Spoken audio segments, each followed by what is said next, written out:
Hello everyone, welcome to JK Exam Cracker. My name is Bhanupriya and I am your teacher for the specialization course for the post of supervisor. So once again I welcome to the revision series.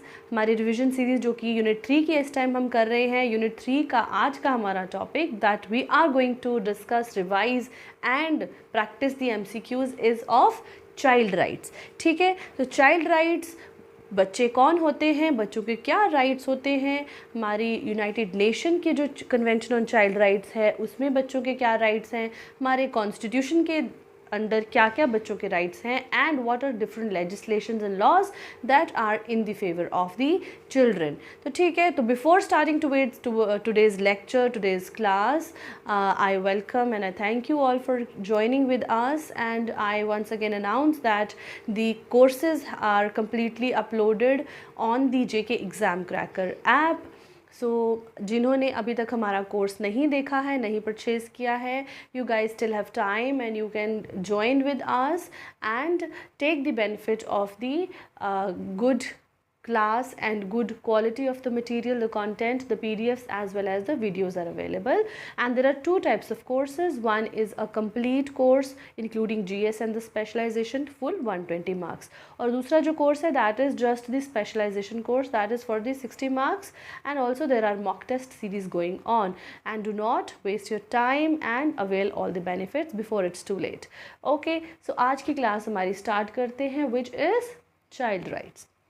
First of all, why children need rights.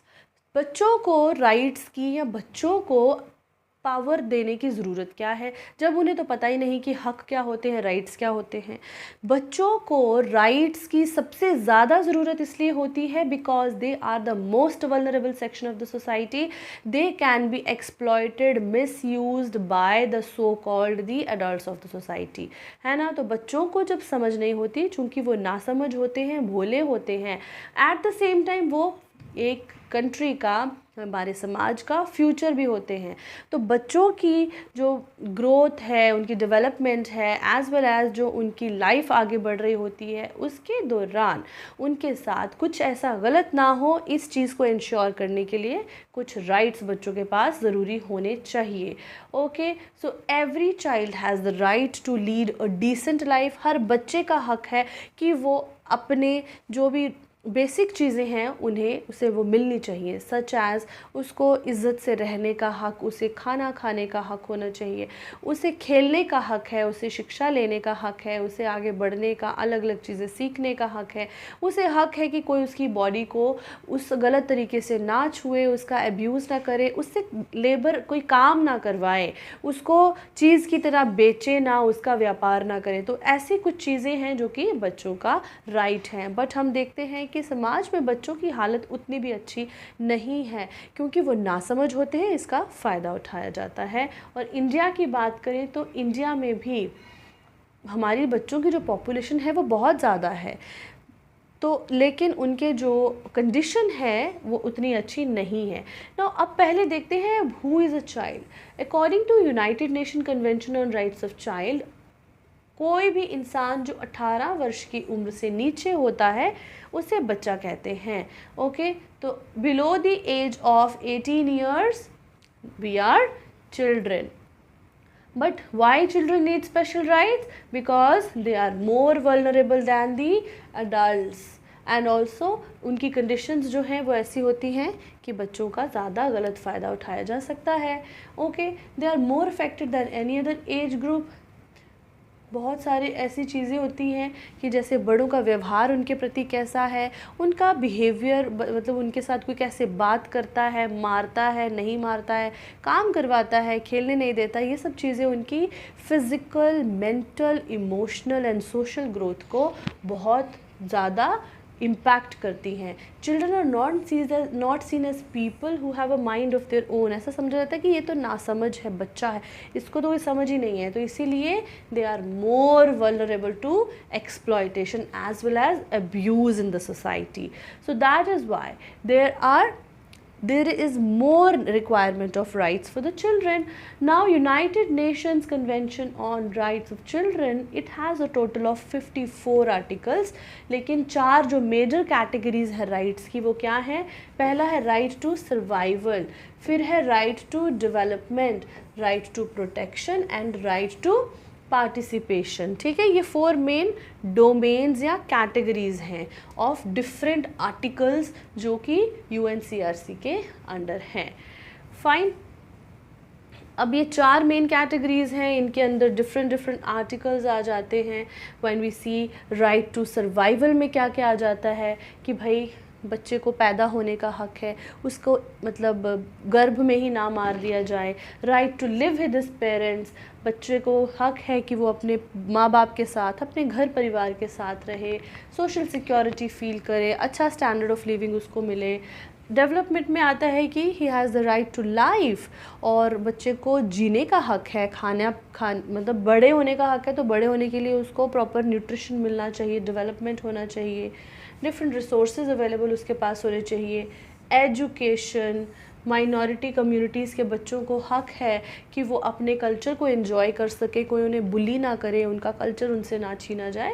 There are several such articles. And those who have not purchased our course, या जिन्होंने हमारी classes नहीं ली हैं, जिनके पास PDF नहीं है, I am giving you the chance, आप लोग इसका एक स्क्रीनशॉट ले लें और इनको आराम से बाद में डिटेल से इंटरनलाइज करते रहें.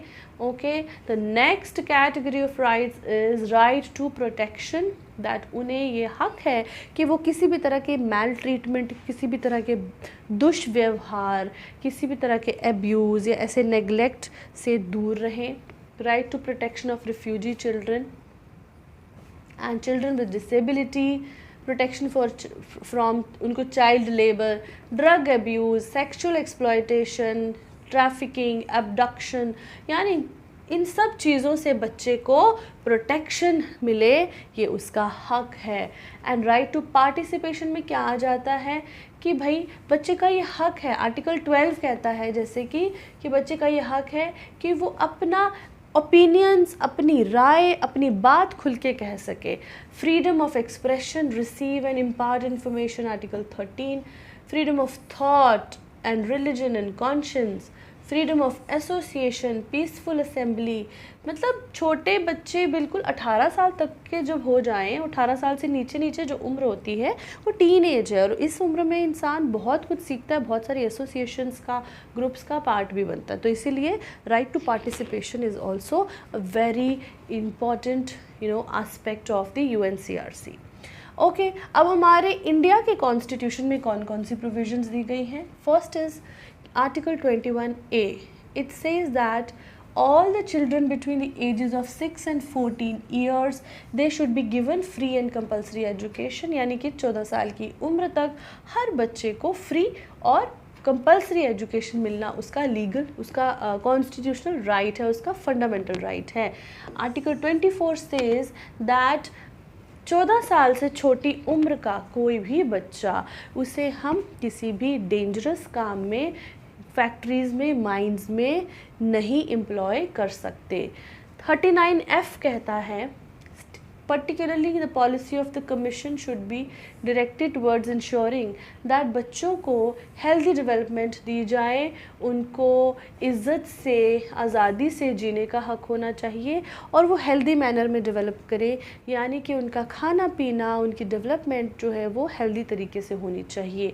45 says that 6 साल से पहले छोटे जो बच्चे, यानी कि अर्ली चाइल्डहुड जो है, उसमें माँ बाप का ये हक होना चाहिए, और माँ बाप का ये फ़र्ज़ है या स्टेट का ये फ़र्ज़ है कि बच्चे को अर्ली चाइल्ड केयर और एजुकेशन प्रोवाइड की जाए, जो कि हम आंगनवाड़ीज़ के थ्रू कहते हैं, या बच्चों या माँ बाप का काम है कि वो उसको प्री स्कूलिंग दे before he gets into a formal bigger schooling 6 से 14 साल.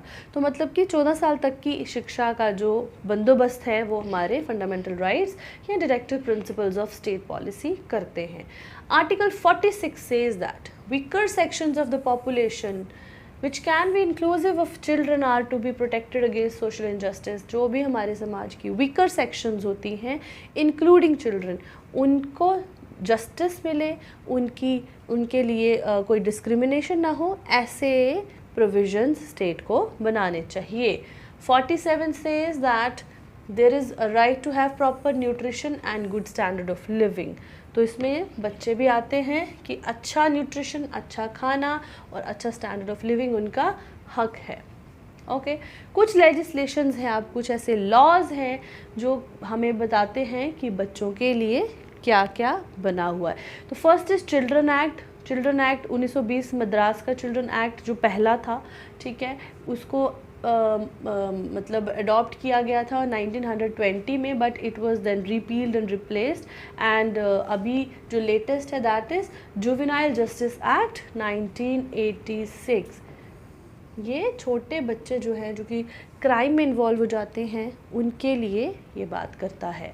Child labour prohibition and regulation act 1986 ये क्या कहता है कि बच्चे जिन्होंने अभी तक अपने 14 साल का बर्थडे 14th बर्थडे नहीं देखा, यानी कि 14 इयर्स कंप्लीट नहीं किए, उनकी employment in certain occupations totally ban करता है, such as factories and mines and some such dangerous tasks. Okay तो ये टोटली बैन करता है कि बच्चों को हैजरस कामों में, जिससे कि उनकी जान, उनके इमोशंस या उनकी साइकोलॉजी या उनकी बॉडी फिज़िकली मेंटली किसी भी तरह की उनको नुकसान पहुंचता हो, वहाँ पर वो काम नहीं कर सकते। ओके ये एक्ट जो है 2016 में अमेंड भी किया गया था और इसका नाम हो बना था the child labour prohibition and regulation amendment act 2016। Fine. Juvenile justice care and protection of children act है। राइट टू एजुकेशन एक्ट है, it talks about the same कि इसने एजुकेशन को फंडामेंटल राइट बनाया है और आर्टिकल 21A के तहत ये हमारे कॉन्स्टिट्यूशन में शामिल किया गया है। And it aims to provide that all the children should have free and compulsory education from up to the age of 14 years. 6 से 14 साल की उम्र तक अपना एजुकेशन जो है वो बच्चों का फ्री एजुकेशन उनका हक है।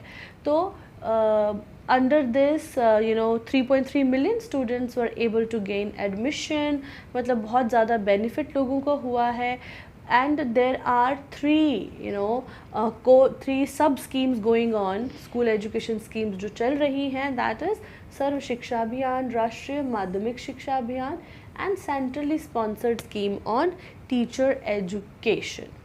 फाइन, ये थी एजुकेशन की बात। अगर अब हम बात करें सेक्सुअल ऑफेंसेस की, तो पॉक्सो जो है वो सबसे मतलब you can say powerful act जो है वो जो बच्चों के लिए बना है, that is protection of children from sexual offences, POCSO act 2012। Special law was adopted for the first time in India to deal with the issue of sexual crimes against children. The government of India has adopted the protection of children against sexual offences act 2012।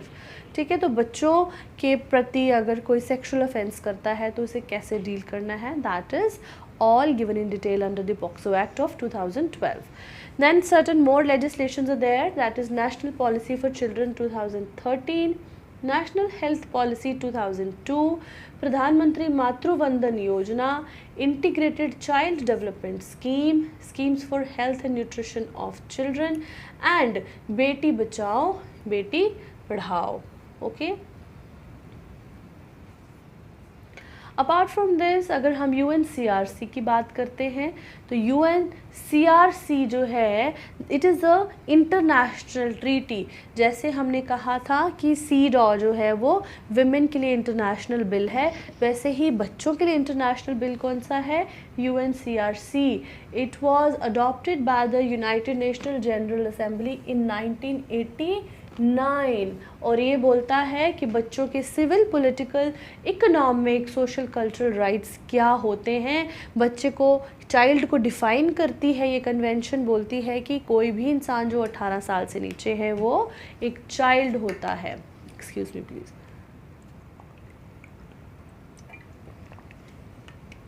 Okay, इसके कुछ main rights हमने कुछ main articles यहाँ पे mention किए हैं. Article 2 है is about non discrimination. It says that children are entitled to enjoy all rights without discrimination of any kind regardless of race, colour, sex, language, religion, political और other. ठीक है, कि बच्चों के प्रति कोई भी डिस्क्रिमिनेशन नहीं कर सकता on the basis of their race, colour, sex, language, religion, कि वो किस ओरिजिन के हैं, वेदर वो डिसेबल्ड हैं या नहीं हैं, किसी भी तरह का उनका स्टेटस है उसके बेसिस पर बच्चों के साथ डिस्क्रिमिनेशन नहीं कर सकते. आर्टिकल 2 कहता है UNCRC का. आर्टिकल 3 कहता है कि जो भी चीज़ बच्चों के इंटरेस्ट के लिए बेहतर होगी वही होगी. इन actions concerning children whether undertaken by public or private social welfare institution, कि कोई भी decision making authority public authority है या प्राइवेट अथॉरिटी है, कोई लॉ, कोई कोर्ट है या कोई ऐसा कोई भी बच्चों का जो इंटरेस्ट है उसको सबसे पहले मद्देनज़र रखते हुए ही अपना फैसला लेगा. Article 6 is about right to life, survival and development. 12 article कहता है कि बच्चे के जो व्यूज़ हैं या बच्चे के जो मर्ज़ी होती है, उसके एक्सप्रेशंस हैं या उसकी कोई पर्टिकुलर फेथ है, बिलीफ है, उसकी इज़्ज़त करना जो है वो हमारा पहला काम है. Protection from violence, abuse and neglect is under article 19. Okay, so these were certain important rights and articles. इसके अलावा article 28 is about right to education. UNCRC की बात हो रही है. Health and health care article 24 और 25 में आते हैं कि बच्चों का ये राइट है कि वो they should get the highest standard of health care. अगर वो बीमार हो जाते हैं उनको डॉक्टर को दिखाया जाए, उसको इग्नोर नहीं किया जाए. अगर कोई भी उनको हेल्प चाहिए हेल्थ के मामले में तो उन्हें मिलनी चाहिए. Protection of refugee and migrant children की बात करें तो चिल्ड्रन जो रिफ्यूजीज़ होते हैं उनको भी अप्रोप्रिएट प्रोटेक्शन मिलनी चाहिए, ह्यूमैनिटेरियन ट्रीटमेंट मिलना चाहिए. आर्टिकल 14 says कि there should be a freedom of thought, conscience and religion. Okay, so that is how that UNCRC जो है ये almost 196 countries ने इसको ratify किया हुआ है and this is a treaty जो सबसे ज़्यादा nations ने अभी तक ratify की है. क्यों? क्योंकि बच्चे सबको अजीज़ होते हैं. ओके, अब हम स्टार्ट करते हैं अपने MCQs का सीरीज़.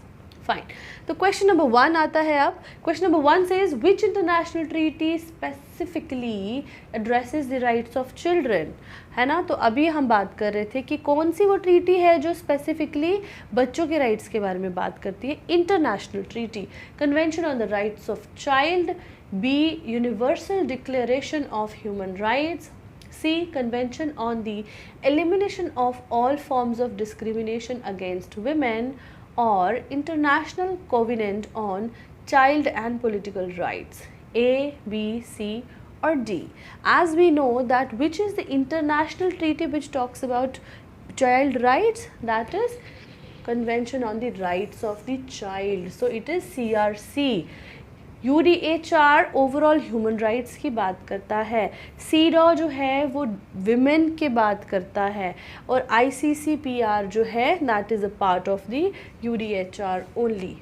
ठीक है, समझ में आया. तो A, that is convention on the rights of the child. What does the question 2 से, ये बोलता है कि विच article of the CRC ensures that children have right to express their views freely in all matters affecting them. कि बच्चों का ये right होता है कि जो भी मामले उनको affect करते हैं उनके बारे में they can have their view and we should respect their view. They have the right to express their views. Article 12, 19, 28 और 24 जिन्होंने पूरी क्लास पढ़ी होगी उन्हें तो रिवाइज करना ही चाहिए. जिन्होंने नहीं भी पढ़ी है, even now during the revision मैंने बहुत 2-3 बार इस आर्टिकल को मेंशन किया. So which is that? That is article 12. Article 12 कहता है there should be a right to express their views, their faith, their belief. Okay, article 12 ये कहता है कि बच्चों का ये हक होता है. तो this is A. What is the primary focus on the national policy for children 2013? National policy for children 2013 का मेन फोकस क्या है? Ensuring every child's uniqueness, prioritizing physical development only, providing financial incentives to the families, or none of the above. तो जो हमारी national policy for children 2013 है वो ये कहती है कि हमें हर बच्चे को उसकी पर्सनालिटी के हिसाब से हैंडल करना चाहिए, ना कि हर बच्चे को एक ही सांचे में लेकर चलें। तो इसीलिए ये कहता है कि हर बच्चे की यूनिकनेस को इंश्योर करना। हर का टैलेंट अलग होता है, हर किसी का समझने का, बूझने का या चीज़ों को करने का जो काबिलियत है वो अलग होती है।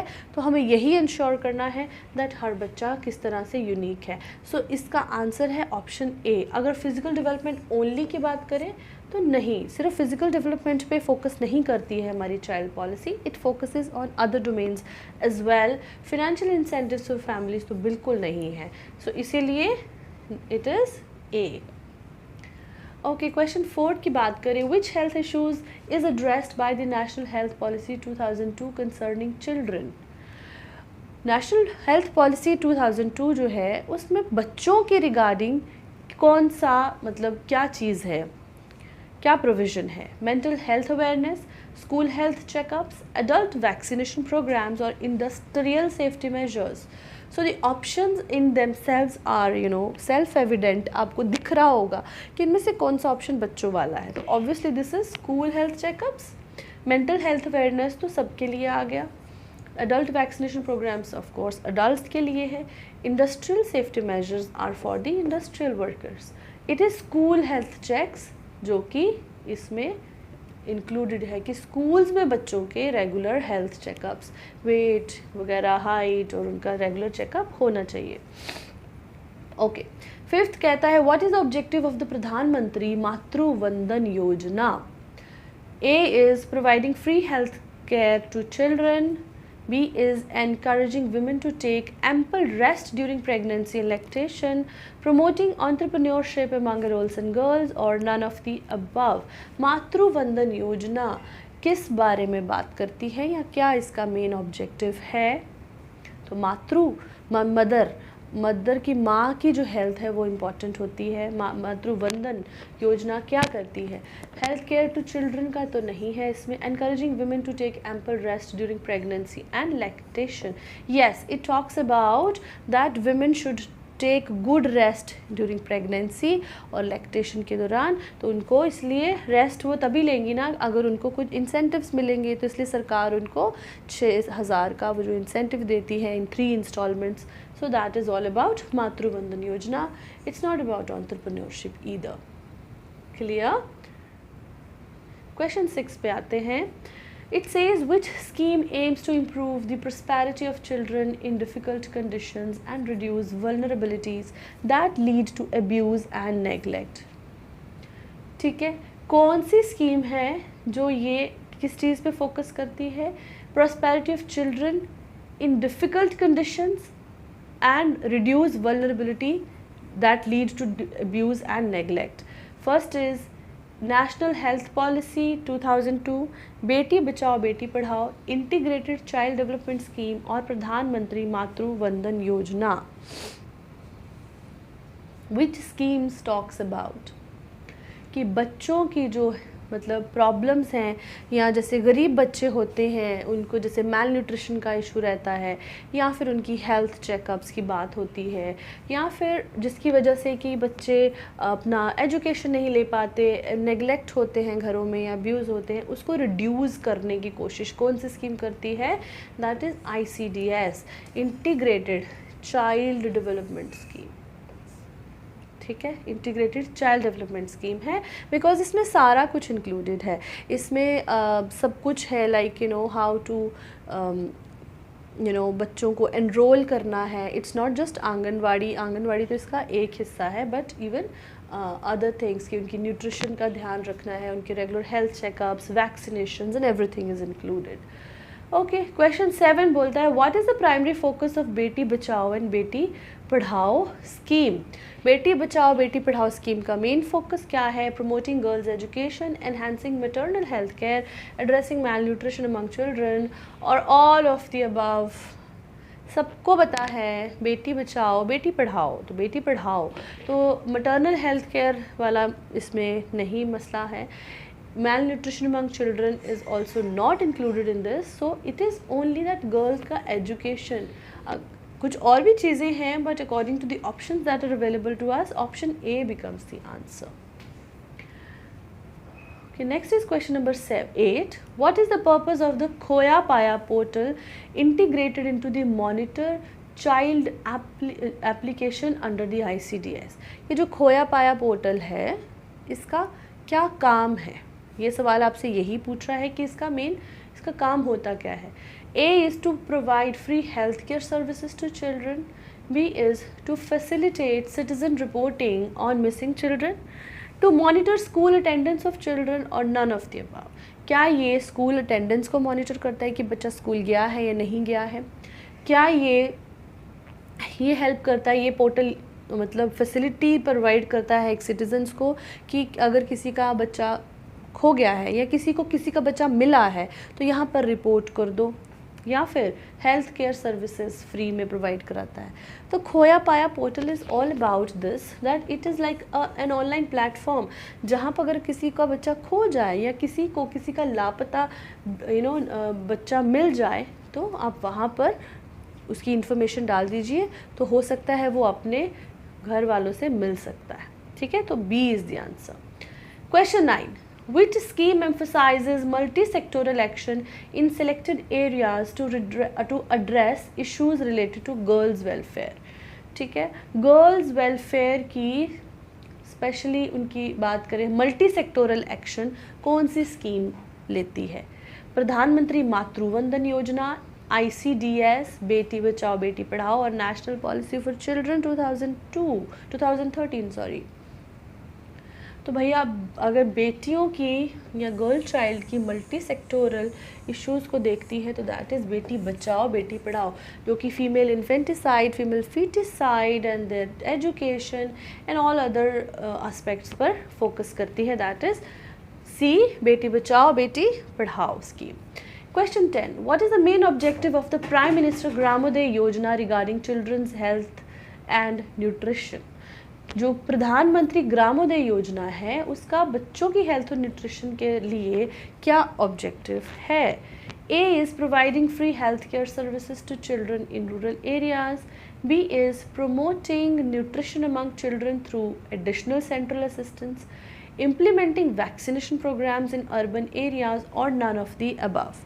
So 10th क्या है? तो 10th जो हमारा प्रधानमंत्री या प्राइम मिनिस्टर ग्रामोदय योजना है ना, ये इसका क्या मेन बच्चों की न्यूट्रिशन और हेल्थ के लिए फोकस रहता है? दैट इज़ कि बच्चों की जो है न्यूट्रिशन को बढ़ाया जाए through additional central assistance. Centre से एडिशनल असिस्टेंस आती है ना बच्चों की न्यूट्रिशन, मतलब बच्चों के लिए कुछ जैसे अनाज एक्स्ट्रा दे दिया जाता है ताकि बच्चों को खाने पीने में कमी ना आए। Question 11. Which ministry is primarily responsible for the implementation of the Beti Bachao Beti Padhao? कौन सी मिनिस्ट्री है जो इस BBBP स्कीम जिसे हम कहते हैं B3P या बेटी बचाओ बेटी पढ़ाओ स्कीम को इम्प्लीमेंट करती है? Ministry of health and family welfare, ministry of women and child development, ministry of education और ministry of rural development. Health and family welfare तो नहीं है, एजुकेशन भी नहीं है और रूरल डेवलपमेंट तो हो ही नहीं सकता, तो it is ministry of women and child development. Very easy option it is, है ना। ठीक है, तो चलते क्वेश्चन नंबर 12 पे। क्वेश्चन 12 क्या कहता है? 12वां क्वेश्चन कहता है कि किशोरी शक्ति योजना जो कि ICDS के अंडर एक ब्रांच है, एक स्कीम है, उसका मेन फोकस क्या है? किशोरी, अब आप ये देखिए kishori term is used for what? जो लड़कियां एडोलसेंट होती हैं उनके लिए ये टर्म हिंदी में यूज़ करते हैं। तो उसका मेन फोकस किस पे रहेगा? आप ऑप्शंस देखिए। पहला है कि मैटरनल हेल्थ को प्रमोट करना, नो, एम्पावरिंग एडोलसेंट गर्ल्स और providing financial assistance to families. It is definitely adolescent girls. Okay, clear है जी सबको? कोई डाउट की कोई गुंजाइश तो नहीं है, बहुत सिंपल सवाल था। क्वेश्चन 13 पे चलते हैं। Which article of the Indian constitution provides for free and compulsory education for children between ages of 6 and 14 years? कौन सा आर्टिकल है जो राइट टू एजुकेशन को एक फंडामेंटल राइट बनाता है? In simple language this is what this question is asking. Article 21A, article 24, 39 clause F और 45? So it is article 21A. Article 24 talks about right against exploitation. It is article 39F. ये जो हमारा DPSP में हमारी nutrition की बात करता है। Article 45 is also about the early childhood care and education of the children.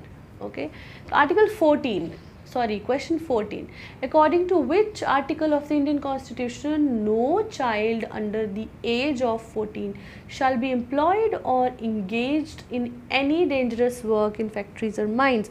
Right against exploitation में जो ये जो चीज़ आती है जिसके अंदर हम कहते हैं कि बच्चों को एक्सप्लॉइट नहीं किया जा सकता, या कौन सा आर्टिकल है हमारे इंडियन कॉन्स्टिट्यूशन का जो इस चीज़ को बैन करता है कि बच्चे जो 14 साल की उम्र से छोटे हैं उन्हें हम फैक्ट्रीज और माइंस में एम्प्लॉय या काम नहीं करवा सकते?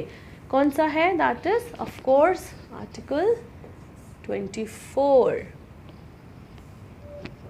ओके,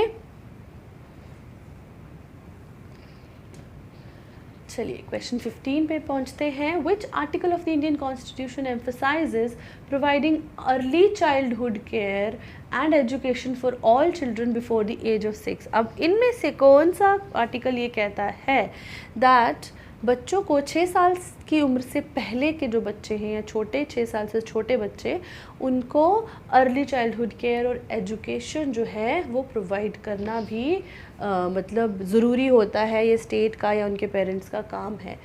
आर्टिकल 21A, 24, 39F और 45? So it is 45 and it comes under which part? It comes under the directive principles of state policy.